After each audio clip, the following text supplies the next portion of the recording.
నాకు అర్థం కాని విషయం ఏందంటే, ఒక కేరర్ అనేవాడు ఒక్క ఒక్క రోజు ఈ కంట్రీలో జాబ్ చేయకుండా మొత్తం ఒక్క రోజు ఆపేస్తే, ఈ కంట్రీ కంపు మొత్తం ప్రపంచానికి మొత్తానికొస్తది. మళ్ళీ కేరళ మీదే 15 సంవత్సరాలు ఆంక్షలు పెడుతుండే. 15 సంవత్సరాల పాటు వాడు స్లేవర్‌గా మీ తాతలకే, ముత్తాతలకే కడుగుతూ, స్నానాలు చేపిత్తూ చేత్తా ఉంటే, మీరు వాళ్ళ మీద బతుకుతారు. నేను నిన్నే అడుగుతున్నా. షబానా అహ్మద్ 10, 15 ఏళ్ళు కేరళను ఆపాలంటున్నావు. నీ వయసుకి ఇంక నువ్వు 10, 15 ఏళ్ల తర్వాత నీకు కేరళ రిక్వైర్మెంట్‌కి వచ్చేస్తావు నువ్వు.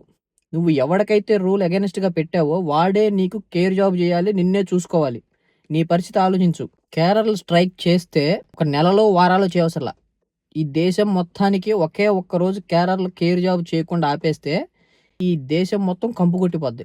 కేరళ అనేవాడు ఒక్క రోజు పని చేయకుండా లీగల్‌గా ప్రతి నెల నీకు ట్యాక్స్‌లు కట్టి ప్రతీదీ వాడికొచ్చిన సాలరీలోనే వాడి ఫ్యామిలీ సర్వైవ్ అవుతున్నాడు. ఆడేం సేవ్ చేసుకోవట్ల. వాడి మీద ఇన్ని రూల్స్. ఒక కేరళ అనేవాడు ఒక్క రోజు స్ట్రైక్ చేస్తే ఈ దేశం మొత్తం ఎలా ఉంటదో అర్థమైద్ది మీకు.